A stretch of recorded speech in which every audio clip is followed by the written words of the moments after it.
Lundi 17 décembre 2018, merci de votre fidélité au programme de Gangan TV. Un plaisir pour moi de vous retrouver dans ce nouveau numéro de Café Débat. Vous le savez, c'est l'émission qui donne la parole à ceux qui veulent la prendre en vue d'impacter l'opinion.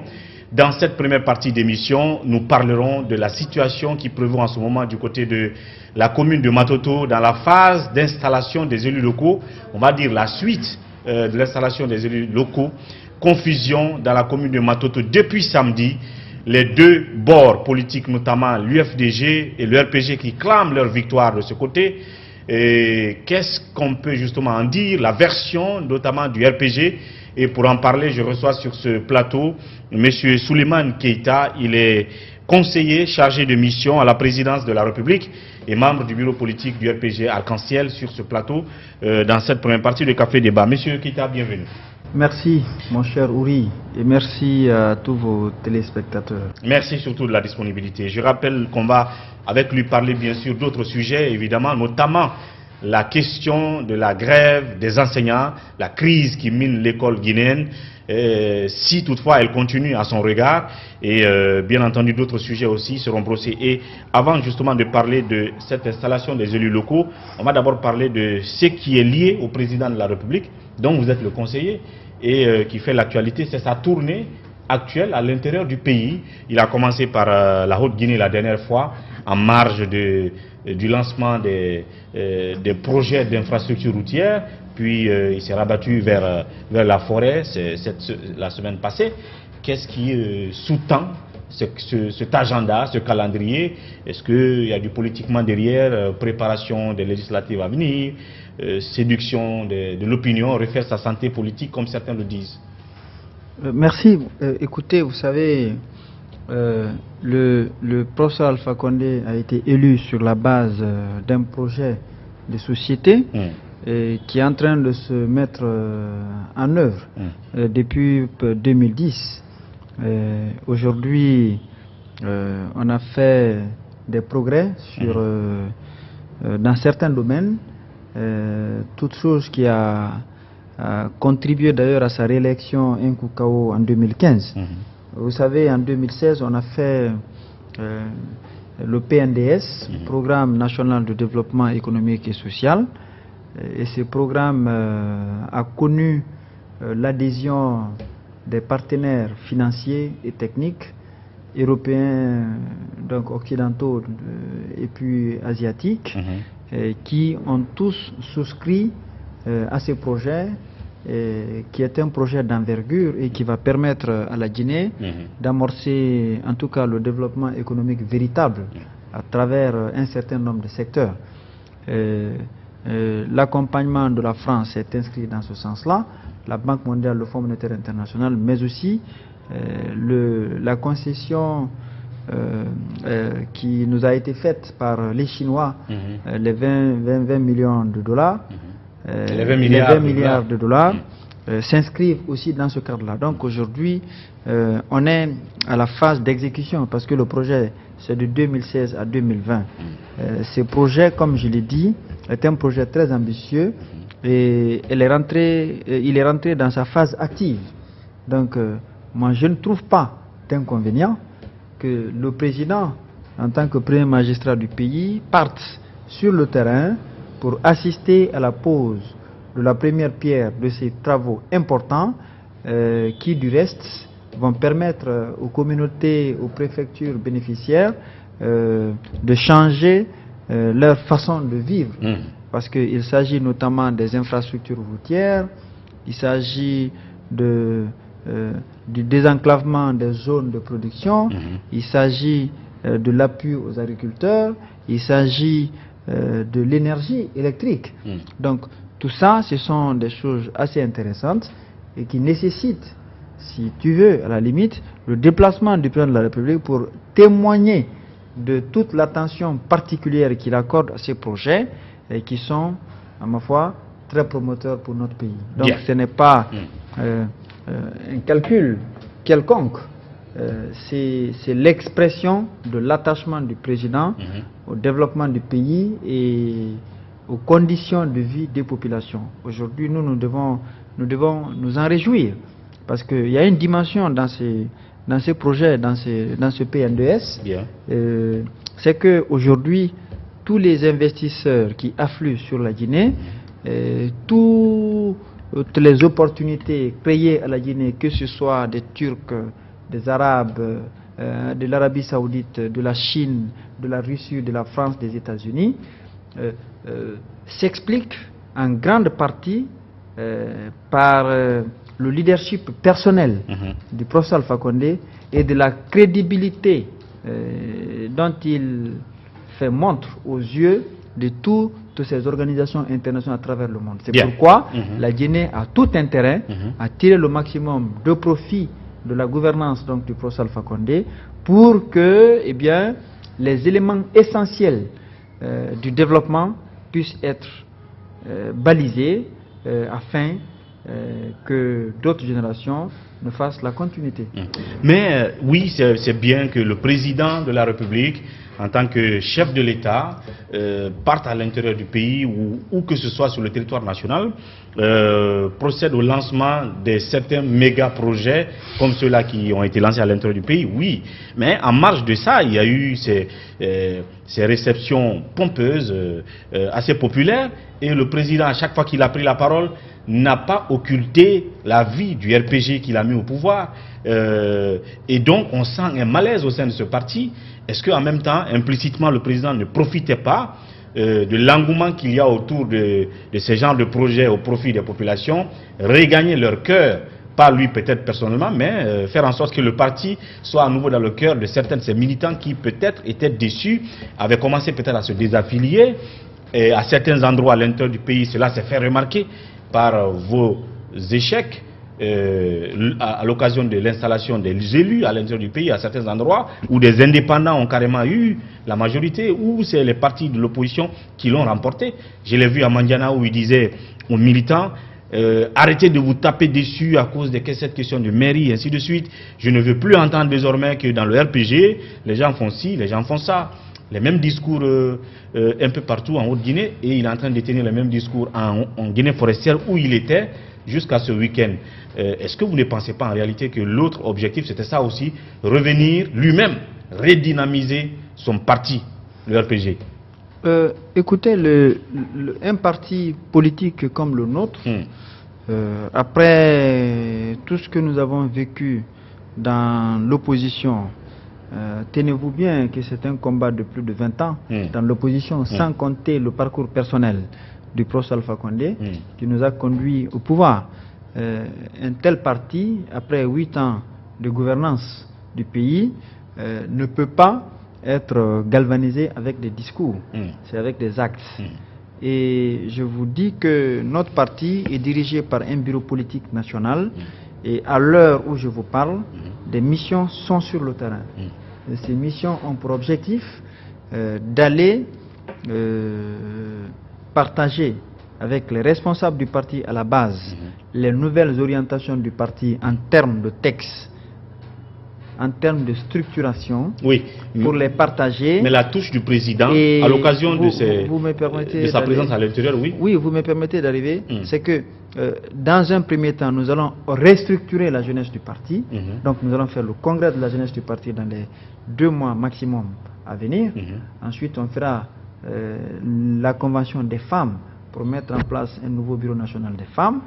Et dans les 3-4 mois à venir, nous allons organiser le congrès pour renouveler la direction nationale du parti, y compris le bureau politique national. Donc, que le président vienne dans les préfectures, naturellement, ça va faire de l'engouement. Comment voulez-vous des préfectures qui n'ont jamais reçu une couche de goudron, qu'on les annonce 5 km par-ci, 10 km par-là, ils vont avoir des engouements. Forcément. Et c'est vrai que c'est la population qui se déplace, mais il y a aussi des militants qui se déplacent. Militants, population, tout ça, c'est la même chose. Donc, quand les militants se déplacent, on les accueille et on les met dans leur contexte. Donc, on n'a pas besoin... Je suis vraiment d'accord pour tout ça. Voilà. Je veux dire, est-ce que vous faites le constat avec moi que le président a mis à nu le grand malaise qu'il y a dans le parti, à l'intérieur du pays, et donc il fallait qu'il vienne à la rescousse pour Non. sauver le parti, pour Non. sauver le RPG à l'intérieur Ce du n'est pays. ce n'est pas cette sortie qui sauve le parti. Ce qui sauve le parti, c'est la restructuration du parti. Faire en sorte que, vous savez, le parti s'est beaucoup agrandi avec les fusions. Il y a 3 grands partis politiques qui ont fusionné dans le RPG, sans compter les personnes ressources, les mouvements, les associations qui fédèrent tous les jours. Donc on a besoin de créer un cadre qui permette à tous ces gens-là de jouer un rôle de premier rang pour leur permettre de s'exprimer dans le parti. Bien. Le président peut peut-être, à travers son image, apporter un dynamisme au fonctionnement des structures, mais encore une fois, le parti est dirigé par un bureau politique national qui travaille avec l'ensemble des organismes de la direction nationale. Voilà. En tout cas, un projet, sinon un package de projets qui ont été salués par ces populations à l'intérieur du pays, sur les routes nationales, les routes secondaires et sans doute qui vont beaucoup les servir. Alors, retour à Conakry, je le disais tout à l'heure, ce qui fait l'actualité depuis le samedi, c'est bien entendu la suite de l'installation des élus locaux. Les 2 communes qui étaient les plus attendues, c'est Ratoma, Matoto. Ratoma a été installé. Sans surprise, l'UFDG remporte cette commune et avec ce score assez fleuve d'ailleurs qui prend tous les postes. Maintenant à Matoto, il y a problème. Les premières informations qui sont sorties de la commune le samedi et donc laissaient entendre que l'UFDG, avec son candidat Kalemoudou Yansane, a remporté la mairie de Matoto. Et sauf qu'après, il y a une deuxième version qui sort, comme quoi le RPG conteste et dit que c'est Mamadou Batos qui gagne ces élections. Depuis samedi, c'est donc la confusion. Le RPG clame la victoire, l'UFDG clame la victoire, et vous avez le ministre quand même de l'administration du territoire qui décide d'annuler tout et qui projette une reprise du processus. Quelle est la version du RPG dans cette affaire? Il est d'abord important de revenir sur un élément que vous venez d'aborder dans votre introduction tout à l'heure. L'information qui est sortie et qui fait état de la victoire de l'UFDG. Qui a sorti cette information? Est-ce que ce sont les autorités en charge de présider cette élection de l'exécutif communal ou c'est des individus qui ont sorti l'information? C'est important. Parce qu'il ne s'agit pas de dire que les premières informations qui sont sorties faisaient état de la victoire de l'UFDG sans savoir est-ce que cette information est sortie de par la voie officielle. C'est important de le savoir. Ce que je veux dire, le processus de mise en place des exécutifs communaux a continué jusqu'à samedi. Et d'abord, en tant que responsable du parti, ça nous fait mal lorsque on nous dit que le RPG est à couteau tiré avec l'UFDG dans une commune comme Matoto qui est censée être notre fief imprenable. C'est vrai qu'il y a des paramètres spécifiques liés à l'élection communale qu'il faille bien les élections de proximité. Il faille bien prendre en compte. Mais ce qui s'est passé à la commune est écœurant. Pourquoi?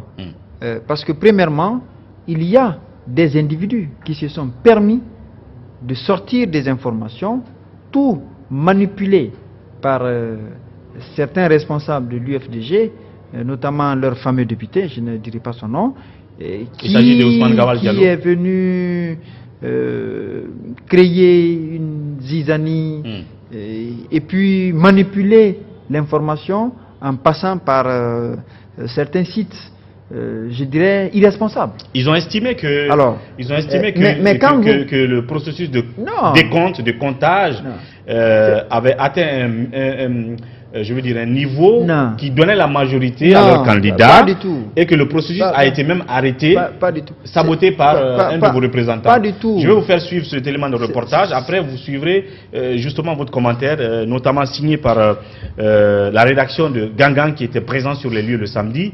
Et juste après, nous revenons pour continuer cette partie.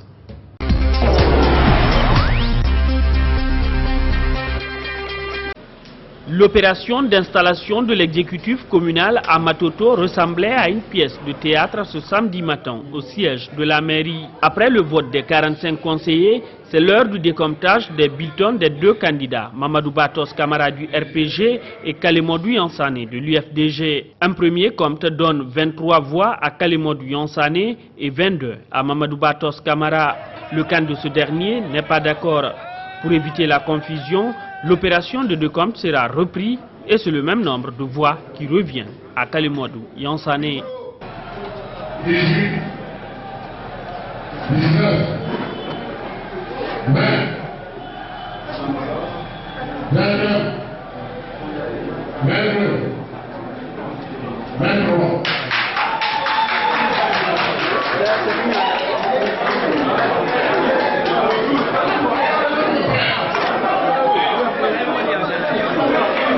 Arrivé au tour de Mamadou Batos Camara, c'est un homme qui se lève et interrompt le processus de recomptage des voix. C'est le désordre qui s'installe dans la salle.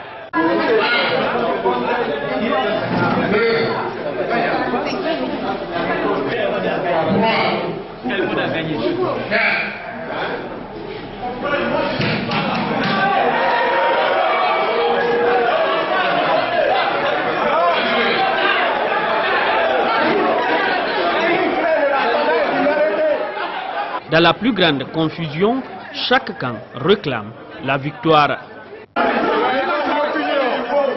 Devant l'opinion qui est, les 45 conseillers de Matoto.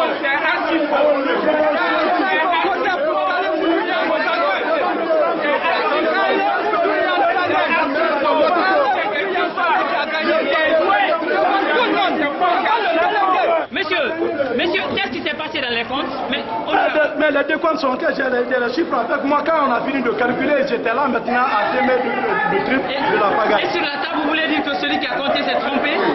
Parce qu'il a eu 23 sur l'autre table. Qui a eu 23? C'est Mamadou Batos qui a eu combien? Mamadou Batos a gagné devant tout le monde. Et vous dites le rouge? Le rouge, ça c'était Kalemodou, sinon c'était jaune. On a gagné. Vous étiez là, vous avez vu le RDG. Vous avez suivi le code. Merci. Je suis en votre disposition. Mais le représentant dit que le vote n'est pas validé. Il a dit que le vote n'est pas validé. Voilà, donc merci d'être là et merci de nous retrouver. Alors oui, Monsieur Keita, vous avez vu ce reportage et sur cette base, quelle réaction vous avez? Est-ce que ça peut asseoir votre conviction que... D'abord, cette vidéo est une vidéo manipulée. Manipulée, vous dites? Oui, oui, c'est une vidéo manipulée parce que le comptage que je viens de voir commence à 19. Vous comprenez? Ça commence à 19, 20, 21, 22, 23. Moi, j'ai une autre vidéo qui commence de 1 à 19. Je voudrais que vous visionnez aussi cette vidéo. Bien. Et dans cette vidéo, vous vous rendrez compte que celui qui compte répète 14, 15 sur le même bulletin. C'est-à-dire que le vieux, je vous prie, le monsieur qu'on aperçoit... Celui qui compte maintenant. C'est-à-dire que si vous avez bien remarqué dans la vidéo que vous avez postée, le compte c'est 19, 20, 21, 22, 23. Moi je vous donne la vidéo où ça commence au numéro 1 jusqu'au numéro 19. Pour Kalemodou. Pour Kalemodou, pour le bulletin rouge. Vous vous rendrez compte qu'au niveau du bulletin 14, celui qui compte dit 14, 15 avec le même bulletin pour prendre le 16e bulletin. Donc il y a cette information, elle n'est pas équilibrée. Bien. Et je souhaite ardemment que vous fassiez passer la vidéo dans laquelle le comptage commence de 1 à 19. Cette vidéo que vous avez à votre disposition. Je l'ai maintenant. En fait, ça ne veut pas dire aussi que ça ne veut pas dire non plus que la rédaction de Gangan n'a pas l'intégralité où on commence par 1. Maintenant, si vous avez l'intégralité, alors faites passer l'intégralité. Voilà. Vous allez asseoir la conviction de tous ces gens qui s'intéressent à cette question. Je suis d'accord avec vous là-dessus. Voilà. Maintenant, l'autre question que je voudrais vous poser, Alors, si vous avez une vidéo où il y a quelqu'un qui a constaté que le monsieur qui faisait les comptes a doublé les chiffres sur un même bulletin, avec un même bulletin, pourquoi les représentants du RPG... Le débat n'est pas là-bas. Le débat n'est pas là-bas. C'est-à-dire que ça, c'est... Après, il a continué jusqu'à 23. Le débat n'est pas là-bas. C'est-à-dire que le débat ne consiste pas à dire pourquoi les gens n'ont pas répliqué. Le débat, c'est la réalité.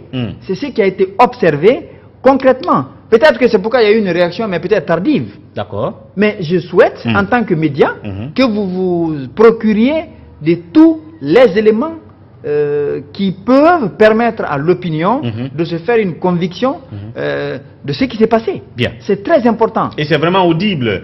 C'est audible, visible et lisible. Bien. Je vous donne. Vous allez mettre, vous allez voir vous-même. Bien. Donc, pour nous, ça, c'est une manipulation, encore une fois, comme je l'ai dit. Ce qui reste évident, nous avons un certain nombre de conseillers et les résultats sortis des urnes, ici, là, le RPG a bel et bien obtenu 23 conseillers contre 22 au niveau de l'UFDG. C'est clair.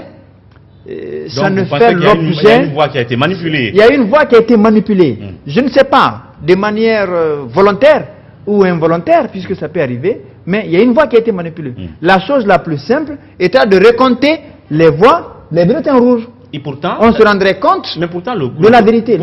Pourtant, le comptage a été fait au moins 2 fois de suite. Non, mais je vais vous montrer la vidéo. Le comptage a été repris 2 fois. Il se trouve que chaque fois... Non. Le comptage, bulletin rouge, vous n'étiez pas dans la salle. Évidemment, on avait un reporter. Moi non plus. Vous avez la vidéo. Vous avez la vidéo. Oui. Vous avez la possibilité de faire la comparaison et de vous faire une idée précise. C'est ce que nous ferons bien sûr. Ce qui reste évident.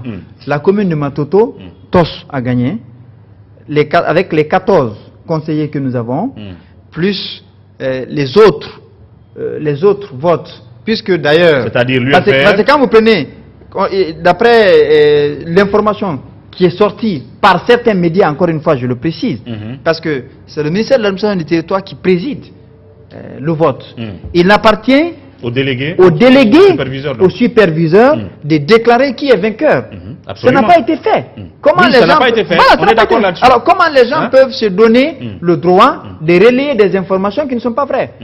Il contribue à s'aimer la confusion. C'est pour ça que je parle de confusion. Il contribue. Voilà, oui, mais justement. Tous les bords clament la victoire. Voilà. S'il y a confusion, il faut dire qu'il y a confusion autour, mais ne proclamez pas de résultats. J'ai vu sur certains sites, beaucoup de sites d'ailleurs, pour dire tel a gagné dans telle commune, sans pour autant disposer d'aucun élément formel des autorités chargées de l'organisation de ces élections. En tout cas, dans cette vidéo, nous, on a fait que relayer le processus jusqu'à ce qu'il a été interrompu. Prenez l'autre partie de la vidéo, parce que votre vidéo commence à 19.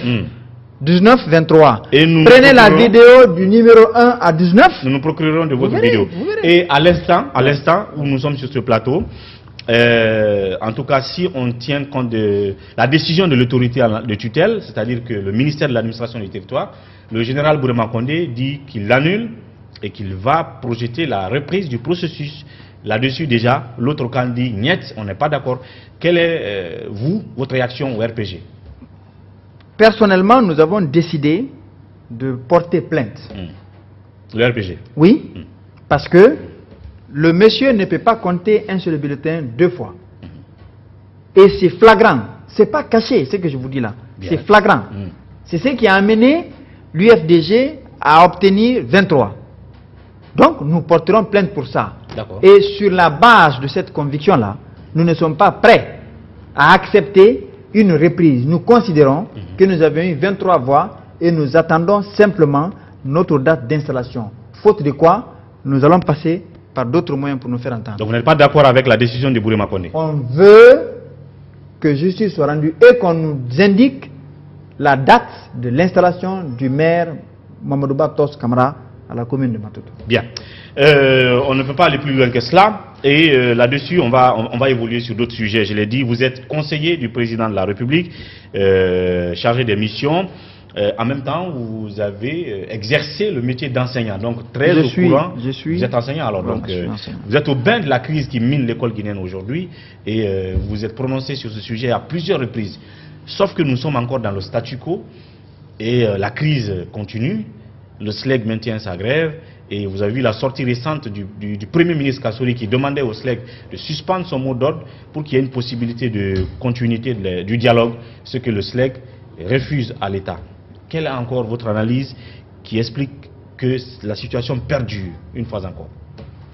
Alors, écoutez, la grève au niveau du secteur de l'éducation déclenchée par le SLEG de Aboubakar Souma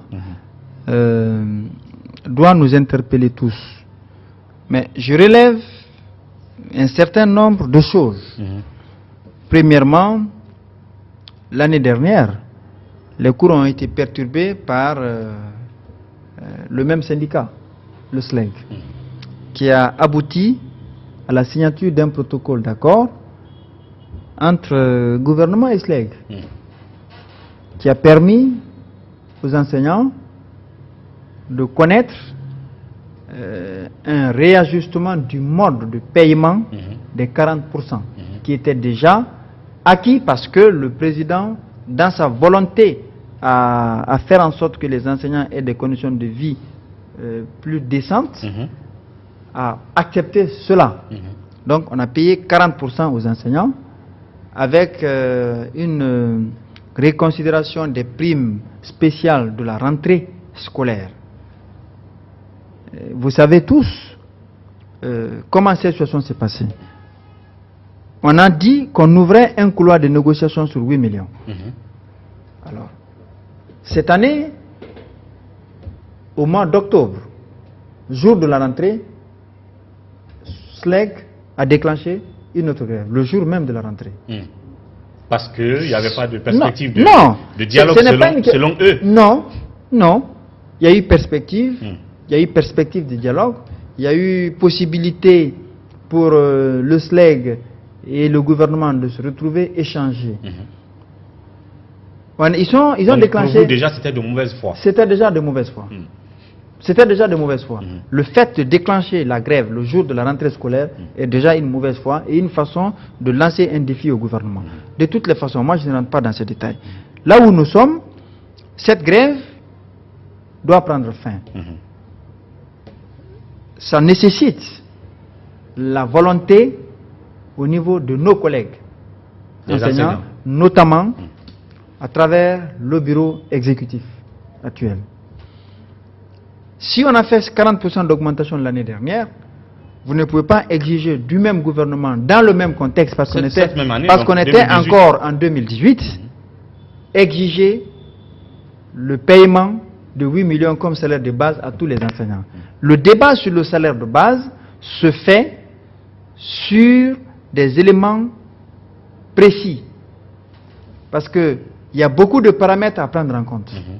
Au pré-universitaire, vous avez des enseignants qui n'ont que le niveau brevet, il y en a qui n'ont que le niveau bac, il y en a qui ont fait l'université, il y en a qui ont le doctorat.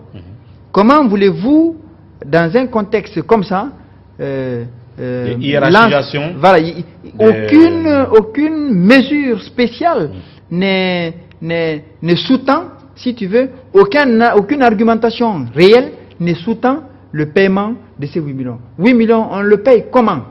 À qui? Est-ce que c'est à celui qui a fait l'école d'instituteur et celui qui est sorti de l'université doit avoir le même salaire, etc. Tout ça sont des débats sérieux qui doivent être menés avant de parler d'une question de révalorisation du salaire de base des enseignants. Alors, le gouvernement a fait des propositions qui sont concrètes. La dernière fois, le Premier ministre le disait, la main du gouvernement est tendue. Parce que l'éducation des enfants constitue la priorité de notre gouvernance.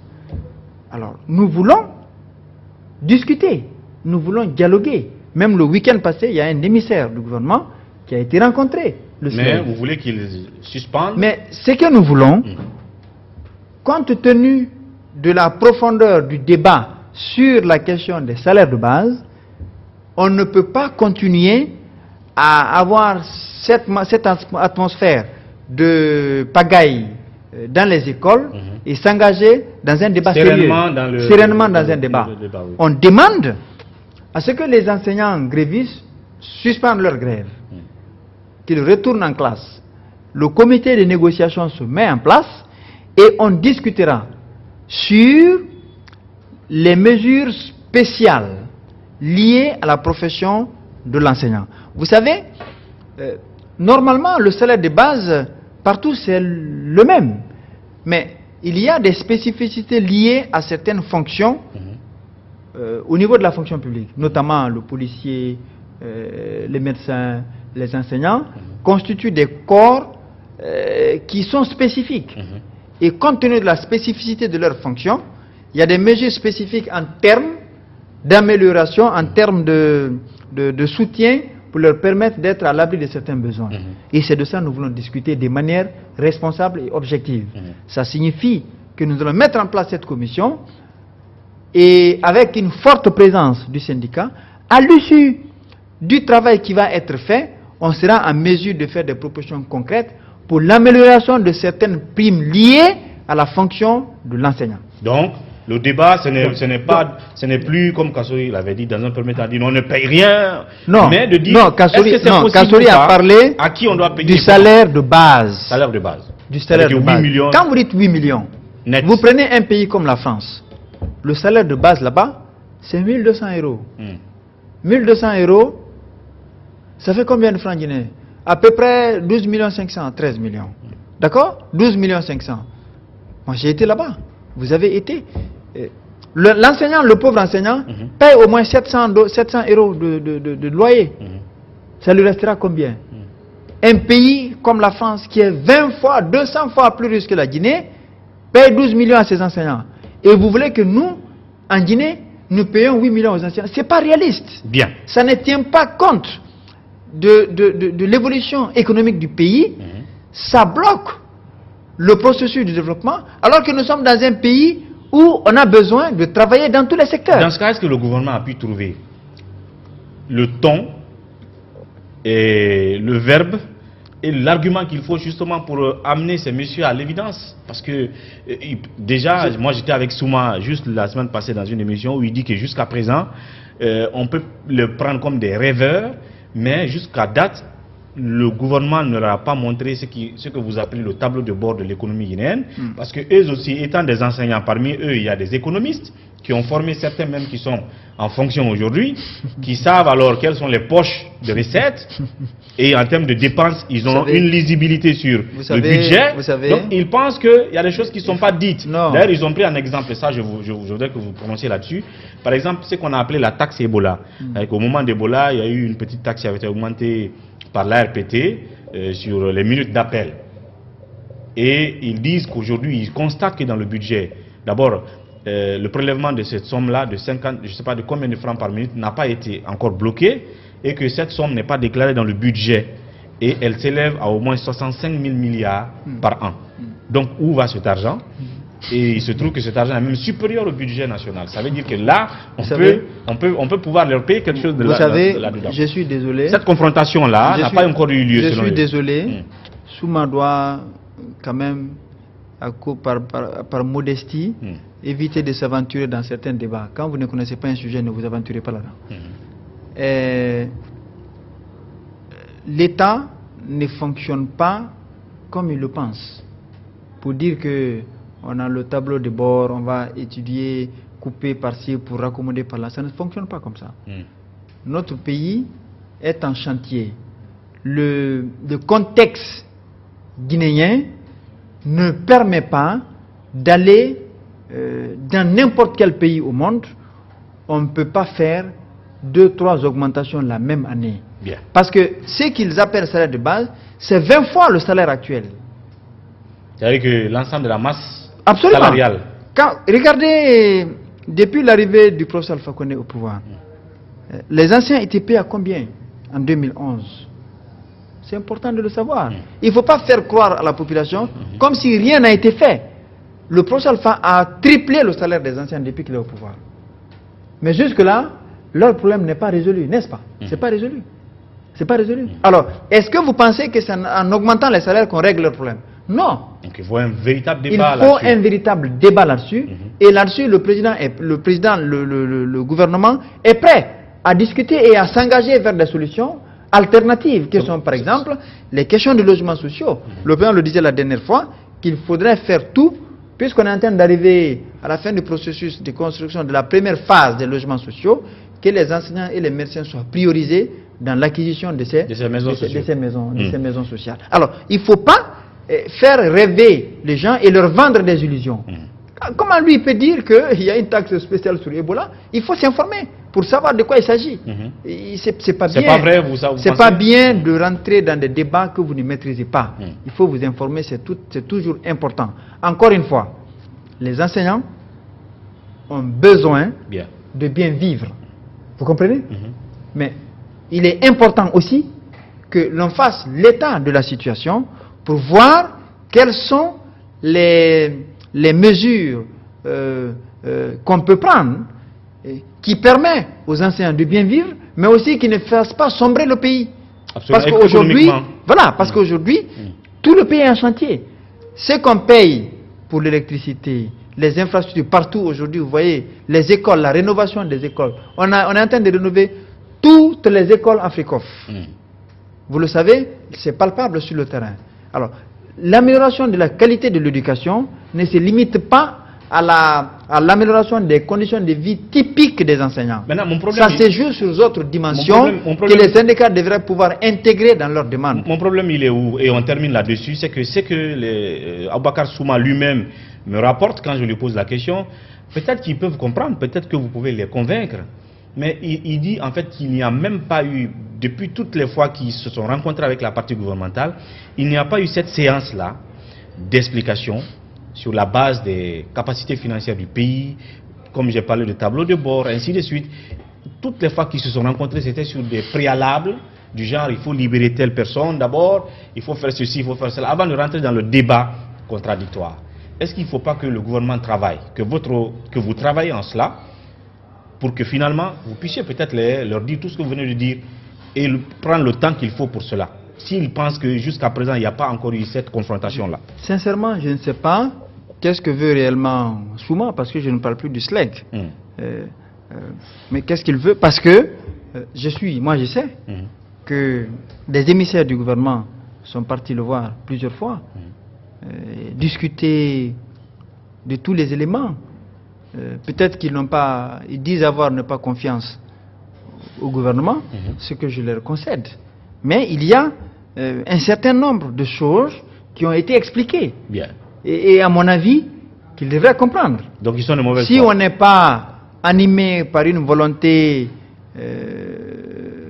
de nuire ou de saboter, je ne vois pas de raison, encore une fois, moi, qui fait que jusqu'aujourd'hui, ils s'entêtent.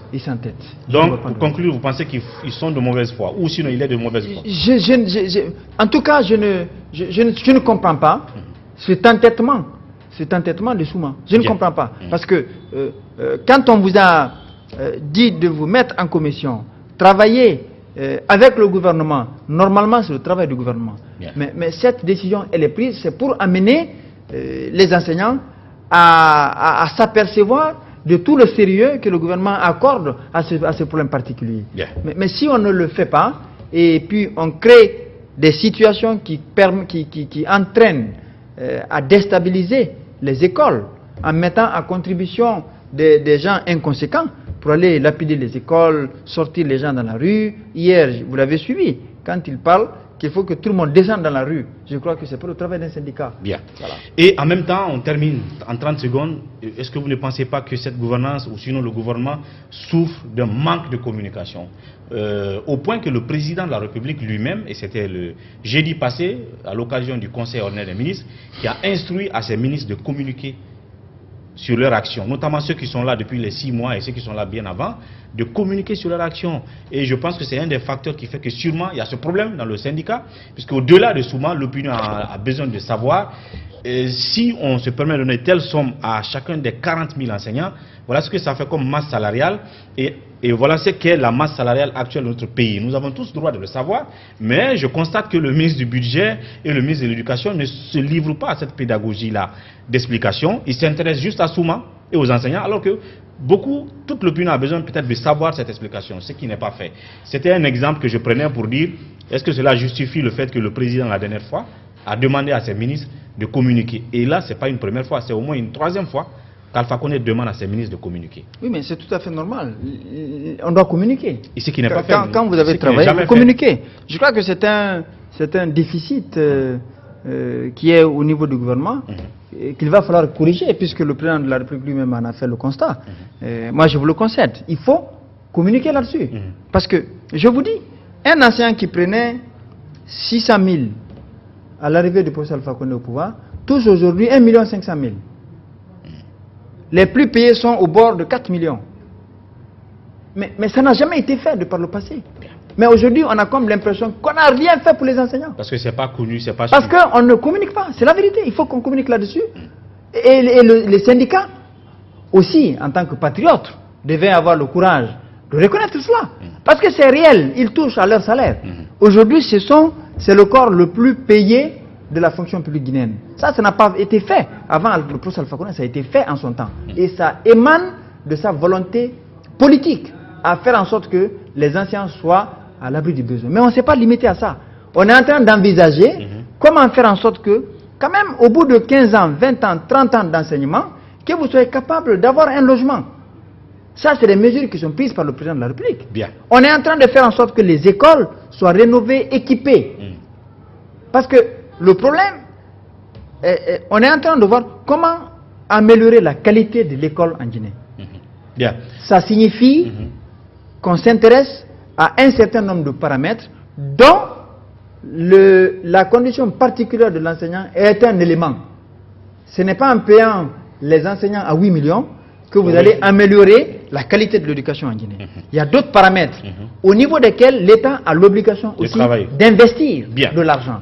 Donc il faut on est prendre d'accord tous ces paramètres le manque de pour qu'on communication arrive. est un problème Absolument. de ce gouvernement aujourd'hui. Merci M. Suleiman d'être passé, à très bientôt. À moi de Merci vous beaucoup. remercier. Merci beaucoup. Comme annoncé, je retrouve tout à l'heure, dans la deuxième partie de cette émission, pour 10 minutes chrono, Ahmed Tidiane Sylla, chargé de communication de l'UFR, pour parler justement de la décision de leur président de quitter le président Alpha Condé, mais aussi de leur position en Matoto. Est-ce que oui ou non, les 7 conseillers de l'UFR ont respecté les consignes de vote pour le RPG dans la commune de Matoto? Tout de suite après la pause T.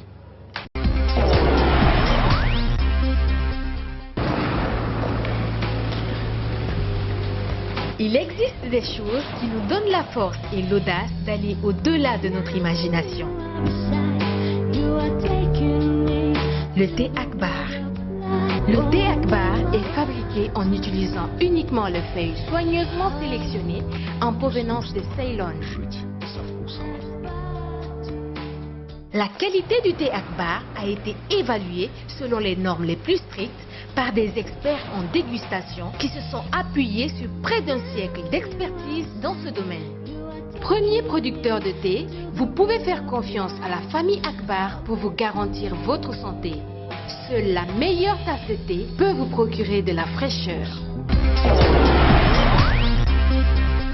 Merci donc de nous retrouver dans cette deuxième partie de Café Débat pour 10 minutes chrono, comme annoncé.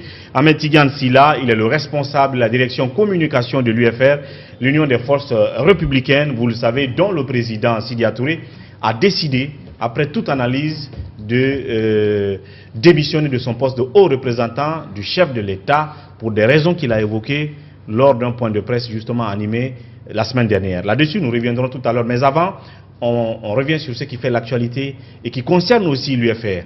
Il s'agit de l'élection du maire de Matoto. Sur ce plateau, Ahmed Tidiane déjà est là. Tidiane, bienvenue. Merci Ori, merci tous les téléspectateurs de la télé Gangan TV. Merci surtout de la disponibilité. Alors oui, je disais que vous êtes aussi concerné par l'élection du maire de Matoto, parce qu'on se rappelle que quand le président Sidya Touré faisait son point de presse la dernière fois, il a dit qu'il compte tenir ses promesses de soutien au RPG à Matoto. Tout à fait. On a même l'impression que c'est ce qui a fait qu'on a précipité la programmation de l'installation des élus de Ratoma et de Matoto, parce que les gens avaient tellement attendu qu'on n'en parlait même plus. Il a fallu que Sidya dise oui, on va effectivement soutenir le RPG. 2 jours après, on a programmé. Mais voilà qu'il y a confusion à Matoto. L'UFDG clame la victoire, idem que le RPG, et il y a une seule voix qui fait la différence, puisque 23 d'un côté et 22 d'un côté. Chacun clame le chiffre de 23. Et ce qu'on veut savoir, est-ce que réellement les 7 conseillers de l'UFR ont respecté la consigne ou les consignes de vote? Mais bien sûr, vous n'êtes pas. Il faut rappeler qu'on a eu un accord avec le RPG il y a quelques mois de cela, concernant les exécutifs, l'installation des exécutifs communaux et au niveau de la Basse-Guinée. Il y était question que par endroit que nous nous présentons à la mairie et que le RPG nous soutienne. Et de l'autre côté que le RPG se présente et que nous le soutenons. C'est vrai que quelque part, par endroit tel que Boké, Malapouya, les accords n'ont pas été respectés, mais à Matam ça a été respecté.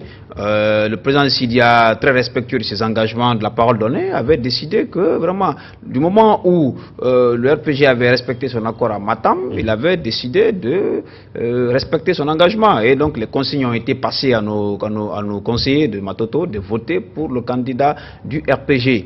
Voilà, malgré que Boké, ça n'a pas été le cas, mais c'est vrai, nous sommes un parti politique, nous sommes un parti très responsable, nous sommes un parti très respectueux de tout ce qu'on prend comme engagement. On a dit, nous, malgré la démission, on demandera aux gens et ce qui fut fait. Voilà, le jour de l'installation, les 7 conseillers de l'UFR ont voté pour le candidat du RPG. Cela ne souffre d'aucune ambiguïté. Voilà, c'est quelque chose qui est très clair.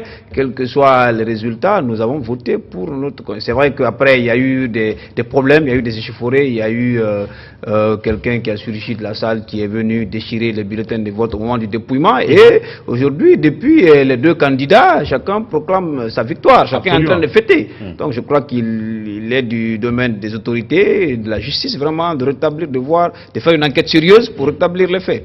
Voilà. Dans cette affaire, il y a le doute un peu partout. D'abord, en ce qui concerne le respect de la consigne de vote par les conseillers de l'UFR, il y en a qui pensent que, vu que l'UFR est frustré de certaines choses de la gouvernance, de non-respect de certains accords, qu'est-ce qui explique que, puisque le vote est secret, que tous les conseillers de l'UFR peuvent respecter la consigne de vote? Deuxièmement, vous étiez dans la salle. En réalité, le constat que vous avez fait dans cette affaire, ce n'est pas sûrement vous qui proclamez un élu ou pas, mais d'où est partie la confusion? Parce que les vidéos que nous avons montrent qu'on a compté pour un candidat et que c'est pour le deuxième candidat, notamment celui du RPG, qu'il y a eu perturbation. Écoutez, moi je parle le doute concernant les conseillers de l'UFR. Cela ne doit souffrir d'aucune ambiguïté. Nous n'étions pas obligés, dans la mesure où nous, on a été victimes d'une trahison du côté de Boké. Voilà, vous n'êtes pas sans savoir qu'à Boké, et le RPG et l'UFDG se sont mis ensemble pour voter contre le candidat de l'UFR. À Malapouya, ils se sont mis ensemble encore pour voter contre le candidat de l'UFR. Nous, on pouvait dire, écoutez, on n'avait aucune obligation de respecter. On pouvait dire, bon, écoutez, comme c'est comme ça, et dans la mesure où le président démissionnait, on ne respectait pas l'accord qu'on a signé. On pouvait présenter notre candidat aussi. Mais on a dit, pour le respect de l'engagement qu'on a pris, du moment où on a été maire, parce que le Matam était lié à Matoto, voilà, et Boké était lié à Gawal, et ainsi de suite. Nous avons dit, comme Matam a été respecté, nous respectons cet... Donc, et n'oublie pas, il y a des possibilités de contrôle, parce qu'aujourd'hui, les gens ont la possibilité, une fois qu'ils votent, qu'ils prennent les photos du bulletin. Donc, il y a ces vérifications. Donc, nous, on n'a pas de problème à ce niveau-là.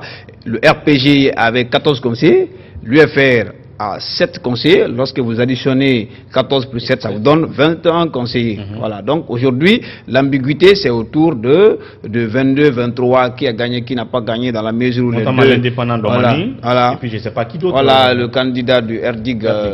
Voilà. Donc aujourd'hui, nous n'avons pas de problème. Nous estimons que nous sommes dans un état de droit. Et tout cela, ce sont les raisons qui ont amené le président Sidia à démissionner, parce que vous vous rendez compte qu'aujourd'hui, que l'État n'est pas en train de bien fonctionner dans ce pays aujourd'hui.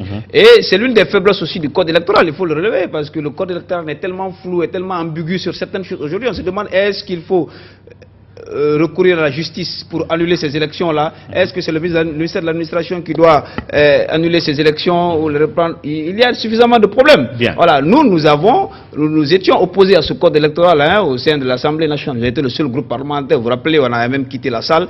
Ce sont ces deux partis-là qui se sont mis ensemble à l'époque contre l'intérêt de la Guinée pour voter ce code électoral. Aujourd'hui, ils sont en train de se donner des coups de poing. Ce qui reste clair, ce que vous pouvez dire aujourd'hui, c'est que l'UFR a quitté Alpha Condé, oui, mais l'UFR a respecté son engagement, les conseillers ont voté. Oui, mais ce sont des accords politiques, voilà, ça n'a rien à voir avec un poste. Voilà. Et donc, Bourema Condé qui décide qu'on reprenne les choses.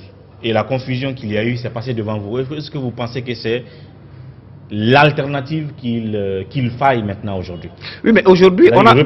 C'est-à-dire l'élection, c'était d'installer le maire et les 6 autres vice-maires. Voilà, parce que je crois qu'au niveau de Matoto, il y a le maire, il y a 6 autres. Le conseil, l'exécutif fait 7 responsables. Absolument. Voilà, si je ne me trompe pas. Absolument. Voilà. Donc, on a commencé l'élection du maire, nous étions au niveau du dépouillement.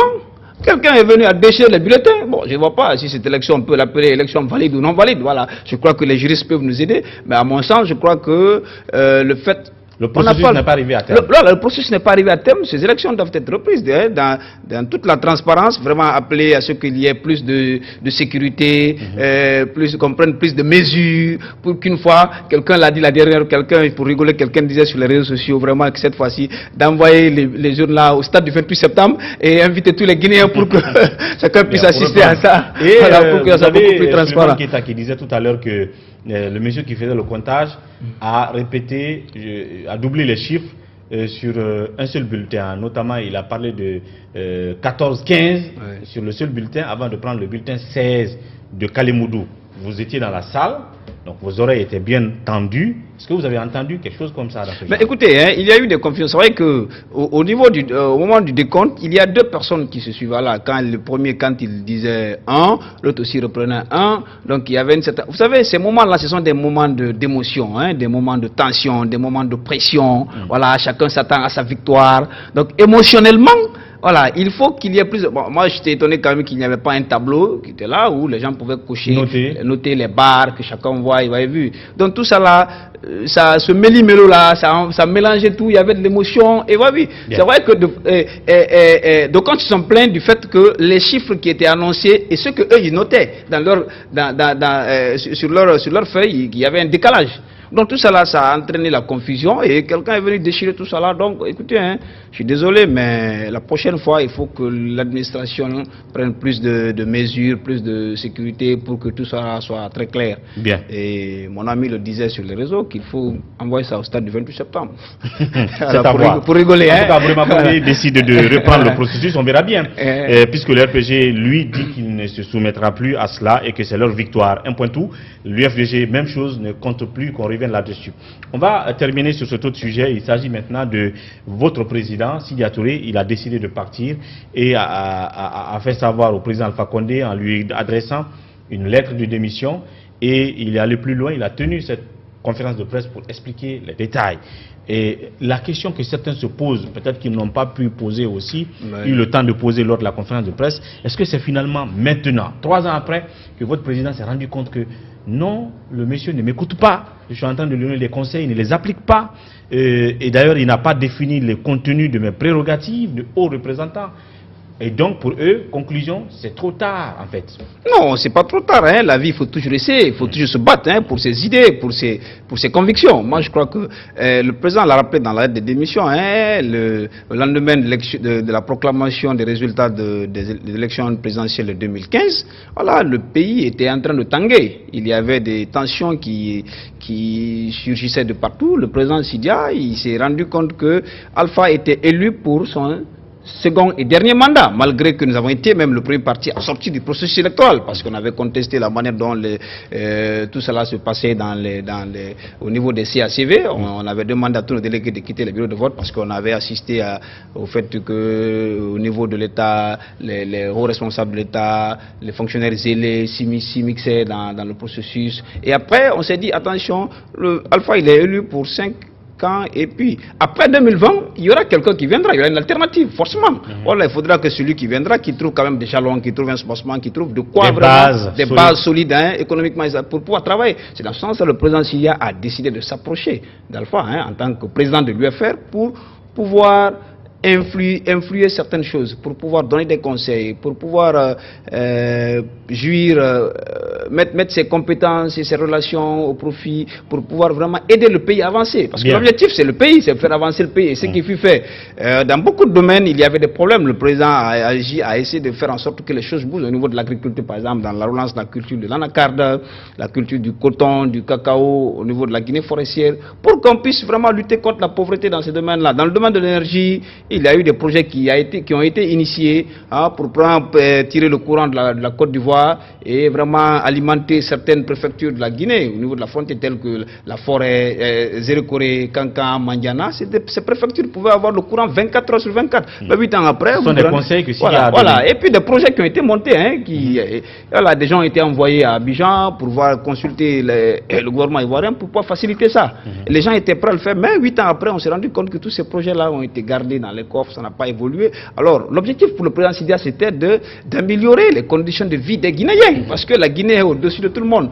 Alors, vous voyez, mais on s'est rendu compte qu'après, nous assistons à des successions de crises, au niveau de l'éducation, au niveau de l'énergie, les gens n'ont pas de courant, les gens manifestent.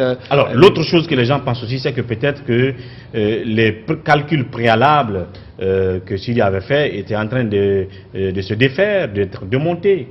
C'est-à-dire, si on parle de prévision politique, c'est-à-dire que en venant, il se disait oui, je viens avec quelqu'un qui a pris de l'âge, qui sait qu'à l'aune de 2020, il doit réduire ses ambitions, je veux dire prendre sa retraite, en parlant d'Alpha Condé, partir. Et donc s'il part, étant donné que je suis son haut représentant, son partenaire, je suis celui-là qui pourrait donc être son successeur potentiel. Non. Mais entre-temps, il remarque il remarque qu'on fait émerger un Kassori qui devient Premier ministre, très présent dans l'opinion, très collé à l'électorat du RPG, d'ailleurs qui a fondu son parti. Donc c'était un peu le grain de sel qui a mélangé un peu la sauce.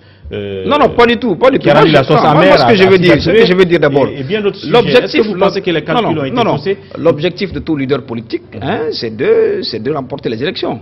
S'il a pour objectif d'arriver au pouvoir, il a un programme politique qu'il veut faire appliquer. Il veut améliorer les conditions de vie des Guinéens. Mais si on peut donner la possibilité, je crois que l'intention était bonne, que les gens disent que non, il y avait un calcul politique derrière ou pas. Non, écoutez, si Sidia Touré, en agissant auprès d'Alpha Condé, pouvait permettre aux Guinéens d'améliorer leurs conditions de vie, créer de l'emploi, lutter contre la pauvreté, améliorer l'éducation. Mais écoutez, qu'est-ce qui est plus mieux que ça? Au lieu de dire non, c'est des calculs politiques. Je veux dire, il y avait des possibilités. Vous voyez aujourd'hui la Haute-Guinée, aujourd'hui, qui est une région qui est très affectée par la pauvreté, mais il y a des possibilités de créer près d'1 million d'emplois en Haute-Guinée. Il suffit de relancer la culture du coton aujourd'hui, et vous arrivez à une production de 400 000 tonnes, mais vous avez 1 million d'emplois, direct et indirect. Tout de suite là, la pauvreté sort de la Haute-Guinée. En forêt, vous arrivez en forêt, vous lancez la culture du café, du cacao, tout de suite là, vous avez plus de 500 000 jeunes qui travaillent. Il y avait ces possibilités. C'est là la vision de Sidia, qui n'ont pas été écoutées. Qui n'ont pas été écoutées. Je crois que, aujourd'hui, je vais vous parler du projet d'extension du courant, ça a donné la possibilité aux gens de la forêt d'avoir le courant et de la Haute-Guinée 24 heures sur 24. Aujourd'hui, on nous parle des grands projets. Il y a eu plus de 2,5 milliards qui ont été investis dans l'électricité. Mais écoutez, on est à Conakry ici, on voit qu'aujourd'hui, il y a des coupures intempestives. Mais comment se fait-il qu'on puisse tirer les hautes tensions ici de la base Guinée pour les envoyer jusqu'en forêt? Mais il faut attendre 20 ans de cela. Alors qu'on avait ces possibilités et Sidia les avait données. Malheureusement, ils n'ont pas été entendus. Déçus, donc ils quittent Alpha Condé. Où est-ce qu'il va aller désormais? Est-ce qu'il faut attendre de voir Sidia Touré un de ces jours aux côtés de Cellou Dalein dans l'opposition républicaine, ou est-ce qu'il est dans une position centriste? Sidia n'est pas allé nulle part où il n'a pas quitté. Sidia s'est toujours réclamé de l'opposition républicaine et l'opposition plurielle. L'opposition, elle est plurielle. C'est pas parce que Marine Le Pen est arrivée en tête en France qu'elle est la chef de file de l'opposition. Voilà, l'opposition plurielle. Il y a Jean-Luc Mélenchon, il y a les Républicains, il y a les socialistes.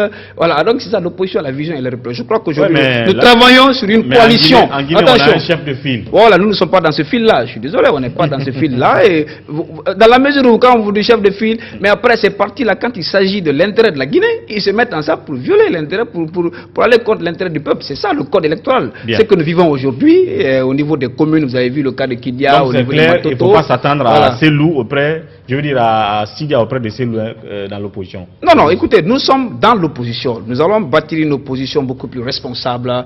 sommes travaillons sur une coalition de opposition autour de Sidia. Voilà, autour de Sidia. Je crois que le président Sidia, même pas autour de Sidia, mais il faut une nouvelle vision. Voilà, il faut aujourd'hui que les Guinéens se demandent qu'est-ce que nous avons perdu, qu'est-ce que nous avons gagné pendant ces 8 dernières années qui viennent de s'écouler et les 2 ans qui restent. Qu'est-ce qu'il faut faire pour qu'en 2020, qu'on ait une nouvelle alternative, que tout ce qu'on a manqué, qu'on puisse récupérer cela. Voilà. Merci Tidiane, c'est aussi clair et limpide que cela. Merci d'être passé, à très bientôt. À moi de vous remercier. Merci. À vous, c'était tout pour Café Débat d'aujourd'hui. Merci de l'attention. À demain pour un autre numéro. D'ici là, prenez soin de vous et au revoir.